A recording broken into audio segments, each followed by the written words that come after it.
आज हम सबसे पहले प्रबंध की परिभाषा पढ़ेंगे। अलग-अलग प्रबंध शास्त्रियों ने प्रबंध को अलग-अलग तरीके से परिभाषित किया है। प्रबंध की सभी परिभाषाओं को हम 3 कैटेगरीज में डिवाइड कर सकते हैं। सबसे पहली कैटेगरी है उत्पादन प्रधान, प्रोडक्शन ओरिएंटेड। दूसरी कैटेगरी है कार्यात्मक प्रधान, फंक्शनल ओरिएंटेड। और तीसरी कैटेगरी है मानवीय प्रधान, ह्यूमन ओरिएंटेड। तो इस प्रकार प्रबंध की परिभाषाओं को हम 3 भागों में बांटा है। सबसे पहली जो परिभाषाएं हैं वो उत्पादन प्रधान परिभाषाएं हैं। दूसरी जो परिभाषाएं हैं वो कार्यात्मक प्रधान परिभाषाएं हैं। और तीसरी जो क्लास है परिभाषाओं का वो मानवीय प्रधान परिभाषाएं हैं। तीनों क्लासेस में से हम एक एक जो सबसे इम्पोर्टेंट परिभाषा है उसको हम सेलेक्ट करेंगे। तो सबसे पहले हम लेते हैं कि प्रबंध की जितनी भी उत्पादन प्रधान परिभाषाएं हैं, अर्थात जिस जिस मैनेजमेंट थिंकर ने मैनेजमेंट को production oriented point of view से डिफाइन किया है, उनमें से सबसे बेस्ट डेफिनेशन जो कि फ्रेडरिक विंसेंट टेलर, जिसे वैज्ञानिक प्रबंध का जन्मदाता कहते हैं, उसकी परिभाषा को हम सेलेक्ट करते हैं। फ्रेडरिक विंसेंट टेलर अर्थात एफ.डब्ल्यू. टेलर ने मैनेजमेंट को इस तरह से डिफाइन किया है कि प्रबंध यह जानने की कला है कि आप व्यक्तियों से क्या करवाना चाहते हैं, तत्पश्चात यह देखना कि यह सर्वोत्तम एवं मितव्ययितापूर्ण ढंग से हुआ है। Management is the art of knowing exactly what you want men to do and then seeing that they do it in the best and cheapest way. यदि इस परिभाषा का हम अध्ययन करें, इसको एक्सप्लेन करें, इसका विश्लेषण करें, तो जैसा कि मैंने डेफिनेशन में सर्किल्स बनाए हैं, सबसे पहला सर्किल जिसपे आर्ट है, दूसरा सर्किल जिसपे यू शब्द है, तीसरा सर्किल जिसपे मैन शब्द है। इस परिभाषा में आर्ट का मतलब है कि प्रबंधकों को प्रबंधकीय प्रक्रिया को अर्थात प्रबंधकीय कार्य को बहुत ही सुव्यवस्थित ढंग से निष्पादित करना है, doing systematically on the basis of manager skills.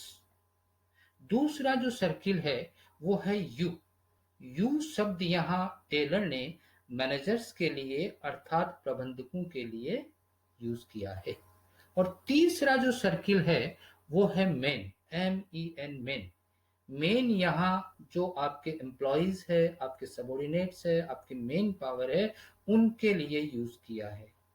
तो इस परिभाषा को अपन यदि नटसेल में एक्सप्लेन करें तो यही कहेंगे कि टेलर ने यह कहा है कि प्रबंधकों को ये भली भांति पता होना चाहिए कि वो अपने कर्मचारियों से क्या करवाना चाहते हैं, और केवल यह जानकारी ही सफिशिएंट नहीं है, इसके बाद में उसे यह भी वॉच करना है, यह भी देखना है कि उनके सबॉर्डिनेट्स जो उनको काम दिया गया है वो बहुत ही एफिशिएंटली, इफेक्टिवली परफॉर्म कर रहे हैं या नहीं, और साथ ही साथ उसकी कॉस्टिंग यानी कि वो चीपेस्ट वे में हो रहा है या नहीं।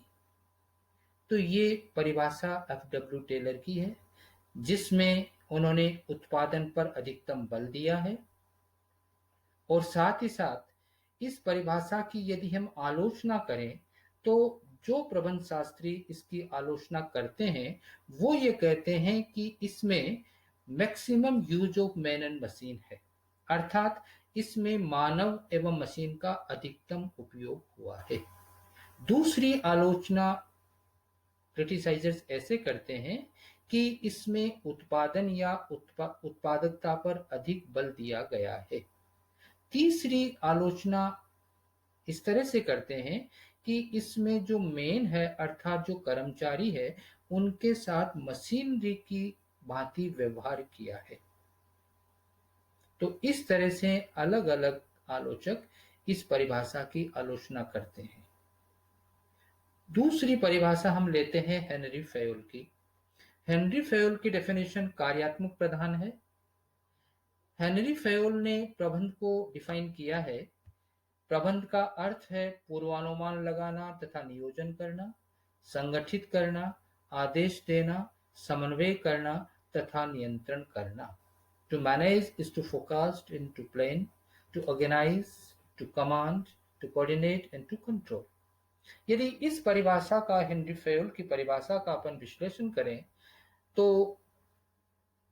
हम ये कह सकते हैं कि फेयोल ने प्रबंध को प्रबंधकीय प्रक्रिया या प्रबंधकीय कार्यों के आधार पर डिफाइन किया है।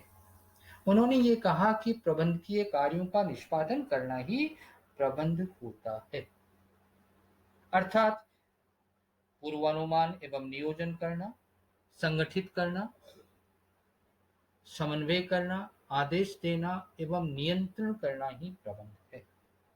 तीसरी कैटेगरी जो प्रबंध की परिभाषाओं की है वो है लॉरेंस एप्ले की मानवीय प्रधान परिभाषा।